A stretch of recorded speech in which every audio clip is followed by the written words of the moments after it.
Halo semuanya, selamat datang di Rebahan. Apa kabarnya kalian hari ini? Semoga dalam keadaan baik. Bayangin, kamu adalah orang terakhir di dunia. Kota sebesar New York kosong. Semua orang menghilang. Dan saat malam tiba, kamu bukan lagi seorang pemburu, tapi justru menjadi yang diburu. Satu manusia, satu anjing, satu misi. Menemukan harapan di dunia yang sudah kehilangan segalanya. Tapi, apa dia benar-benar sendirian? Kali ini, kita akan membahas alur cerita film yang berjudul I Am Legend, yang disutradarai oleh Francis Lawrence. Berawal dari acara televisi, di sana sedang menayangkan berita tentang seorang ilmuwan bernama Dr. Ellis Crispin, yang menciptakan virus yang telah dimodifikasi dari virus campak untuk menyembuhkan kanker. Dan itu berhasil lebih dari 10.000 orang dinyatakan sembuh. 3 tahun kemudian, terlihat kota New York, Amerika, yang tampak sangat sepi tanpa tanda-tanda kehidupan. Kota tersebut dibiarkan terbengkalai, dengan kendaraan berserakan di mana-mana, menjadikannya seperti kota mati. Terlihat seseorang sedang mengendarai sebuah mobil, dialah Dr. Robert Neville, seorang tentara sekaligus ilmuwan, yang ditemani anjing kesayangannya bernama Sam. Mereka berdua mengelilingi kota New York yang kini sunyi dan tak berpenghuni. Tak lama kemudian, Robert dikejutkan oleh sekawanan rusa yang tiba-tiba melintas di depannya. Mobil yang dikendarainya sempat tergelincir. Namun beruntung, Robert berhasil mengendalikannya dengan sigap. Robert lalu mengejar kawanan rusa tersebut. Ia memburunya, berharap bisa mendapatkan makanan untuk mereka berdua. Namun, Robert menemui jalan buntu. Ia pun terpaksa turun dari mobil bersama anjingnya, Sam, untuk melanjutkan pencarian rusa tersebut. Saat Robert bersiap membidik rusa yang sedang makan, tiba-tiba muncul seekor singa betina yang langsung menerkam buruannya. Tak lama kemudian, seekor singa jantan dan anaknya ikut muncul dari balik reruntuhan. Robert pun akhirnya mengalah dan mundur perlahan, apalagi jam tangannya mulai berbunyi menandakan hari mulai gelap. Robert dan Sam akhirnya memutuskan untuk pulang. Namun, sebelum masuk rumah, Robert menuangkan cairan khusus ke lantai untuk menutupi jejak mereka, agar tidak tercium oleh makhluk-makhluk yang berkeliaran di malam hari. Ia lalu menutup semua pintu dan jendela dengan lapisan besi demi keamanan karena saat malam tiba, suara-suara aneh mulai terdengar dari luar. Malam itu, Robert termenung, mengenang kejadian sebelum semuanya berubah. Ia teringat saat istri dan anaknya akan dipindahkan ke zona karantina militer. Sementara itu, Robert memilih tetap tinggal di New York, bertekad menemukan vaksin meskipun sang istri sempat memohon agar ia ikut pergi bersama mereka. Suatu pagi, Robert terbangun dari tidurnya dan merasakan kenyataan hidup yang pahit. Hanya dia dan anjing kesayangannya, Sam, yang tersisa di dunia yang kini kosong. Namun, hidup harus terus berjalan. Robert mengisi kesehariannya dengan berolahraga, berusaha menjaga tubuhnya tetap fit, serta melanjutkan penelitiannya. Kali ini, ia fokus pada objek percobaannya, tikus yang telah disuntikan vaksin. Pada percobaan yang ke-391, Robert melihat hasil yang mengejutkan. Kebanyakan tikus bertindak sangat agresif, tetapi ada satu tikus yang tetap tenang. Robert pun mulai berpikir vaksin ini mungkin bisa dicoba pada manusia yang terpapar virus. Setelah selesai dengan penelitian hari itu, Robert dan Sam pergi ke sebuah toko kaset. Di sana, di tengah sepi yang mencekam, banyak boneka manekin yang seolah hidup. Robert berbicara dengan mereka, menganggap mereka teman. Itu adalah cerminan dari betapa kesepiannya dia saat itu, seolah setiap hari adalah pertarungan melawan kehampaan. Setiap hari, Robert mengumumkan melalui radio, berusaha menghubungi siapa saja yang masih hidup di luar sana, berharap ada yang mendengar dan memberi kabar. Namun, setiap kali dia berharap, semua itu berakhir sia-sia. Tidak ada jawaban. Hanya kesunyian yang semakin mendalam. Saat Robert sedang bermain golf di sebuah pesawat terbengkalai, anjingnya, Sam, tiba-tiba melihat pergerakan di bawah. Seekor rusa sedang berlari menuju sebuah gedung yang sangat gelap. Tanpa ragu, Sam langsung mengejar rusa itu, diikuti oleh Robert. Namun, begitu Robert memasuki gedung tersebut, ia tidak menemukan Sam. Sebaliknya, ia justru menemukan sesuatu yang jauh lebih mengerikan, sekelompok manusia yang terinfeksi virus, atau bisa kita sebut saja zombie. Mereka sedang memakan rusa yang tadi lari ke dalam keheningan yang mencekam. Saat Robert memanggil Sam yang sedang sembunyi di kolong, anjingnya malah menolak untuk keluar. Ternyata, tepat di belakang Robert, ada sosok zombie yang sedang asyik memakan daging rusa. Robert terkejut, dan tanpa ragu, ia langsung menembaki makhluk itu, membuat mereka berdua terkejar keluar dari gedung. Dalam kejaran yang tegang, zombie tersebut akhirnya menabrak kaca dan terlempar keluar, langsung terbakar oleh sinar matahari yang terik.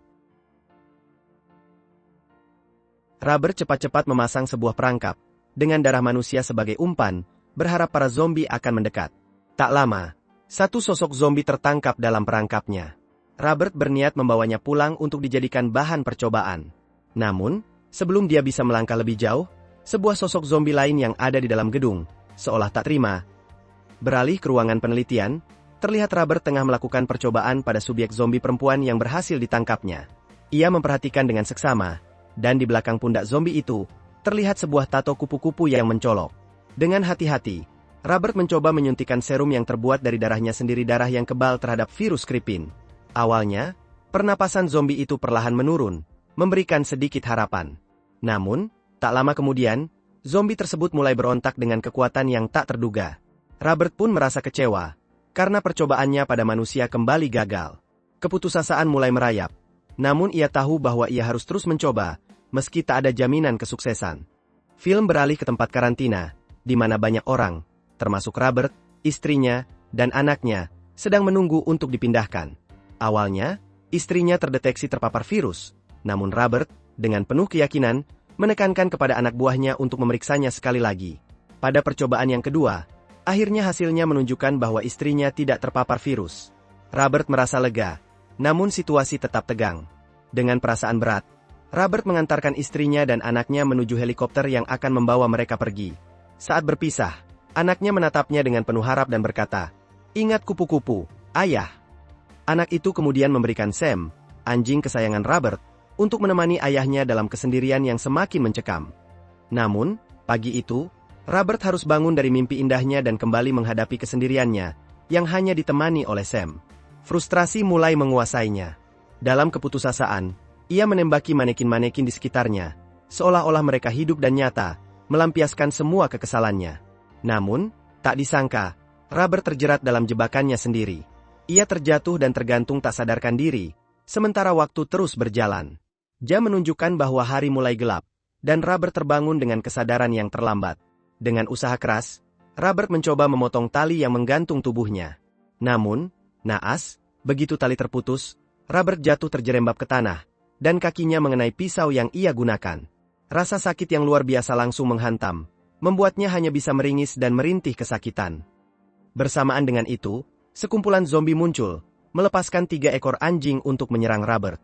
Dalam keadaan terjepit, beruntung Robert dengan cepat menggapai senjatanya yang ada di dalam mobil. 3 anjing yang menyerang itu tumbang satu persatu. Namun, nasib buruk menimpanya. Sam, anjing kesayangannya, ikut terjangkit terkena gigitan salah satu anjing yang masih hidup. Robert, dengan hati hancur, berusaha membawanya pulang, berharap masih ada cara untuk menyelamatkannya. Namun, harapan itu pupus. Sam sudah terinfeksi virus, dan dalam waktu singkat, anjing setia itu tak bisa diselamatkan. Robert kini benar-benar sendiri, tanpa Sam di sampingnya. Frustrasi, kesal, dan marah, ia merasa dunia ini telah mengkhianatinya. Malam itu, dengan pikiran yang penuh amarah, Robert berencana untuk memancing zombie hendak menabrak mereka dengan mobil yang tersisa. Namun, semakin banyak zombie yang datang menyerangnya. Mereka mengepungnya, membuat Robert terpojok tanpa ada ruang untuk melawan. Dalam keadaan terdesak, saat zombie hendak mendekatinya, Robert merasa tak ada lagi harapan. Tak lama kemudian, sebuah cahaya lampu mobil menyinari sekelilingnya, membuat zombie tersebut kabur dan memberi Robert kesempatan untuk selamat. Saat pagi menjelang, Robert tersadar dari kelelahan dan kebingungannya, hanya untuk menyadari ada seseorang di dapur. Dengan hati-hati, ia mendekatinya. Ternyata, orang tersebut adalah Anna, bersama anak laki-laki, bernama Ethan. Dan mereka adalah orang yang telah menyelamatkan Robert semalam, ketika semuanya tampak hilang harapan. Saat mereka menikmati makanan dari persediaan Robert, Anna berkata bahwa dia telah mendengar pesan dari siaran radio Robert. Dia kemudian pergi ke pelabuhan, berharap bisa bertemu dengan Robert.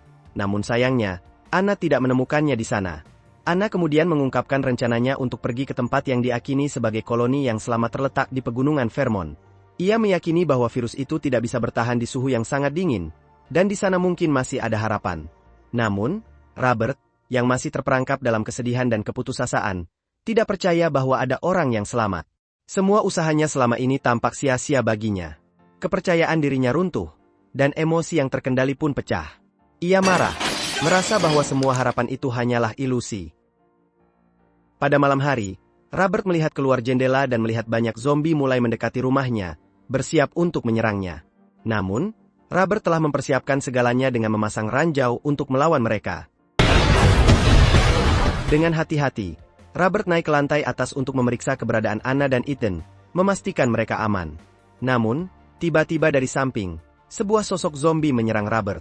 Beruntung, Robert yang sudah waspada, cepat menggapai senjatanya dan berhasil mempertahankan diri. Robert dan Anna pun turun ke bawah tanah, menuju tempat penelitian Robert. Di sana, mereka melihat subjek zombie yang telah diberi serum. Hasilnya mulai terlihat perubahan pada kulit zombie tersebut mulai nampak, memberikan sedikit harapan bahwa serum yang dicobakan berhasil. Namun, harapan itu tidak bertahan lama. Sekelompok zombie lain tiba-tiba menyerang dan mendobrak kaca dengan kekuatan brutal. Meskipun begitu, Robert dan Anna masih bisa bertahan, bersembunyi dan mencoba mencari cara untuk melawan mereka. Salah satu pemimpin zombie itu mendekati kaca yang hampir retak dan mulai menggambar-gambar kupu-kupu di permukaannya, seolah memberikan tanda. Robert pun mulai mengerti. Ternyata, yang diinginkan oleh zombie tersebut hanyalah wanita yang dikurung di dalam sana, dan mereka menginginkan wanita itu untuk dikembalikan. Menyadari hal itu, Anna, dengan ragu, membuka pintu kaca untuk memberikan kesempatan kepada Robert yang membawa zombie wanita tersebut. Aneh, zombie itu tidak menyerang mereka. Sebaliknya, ia dengan tenang mengikuti Robert, seolah memahami apa yang harus dilakukan. Film pun berakhir dengan Robert, Anna, dan Ethan yang akhirnya memutuskan untuk pergi menuju Vermont, mencari harapan baru di tempat yang lebih aman, meninggalkan segala kepedihan dan kesendirian yang telah mereka alami.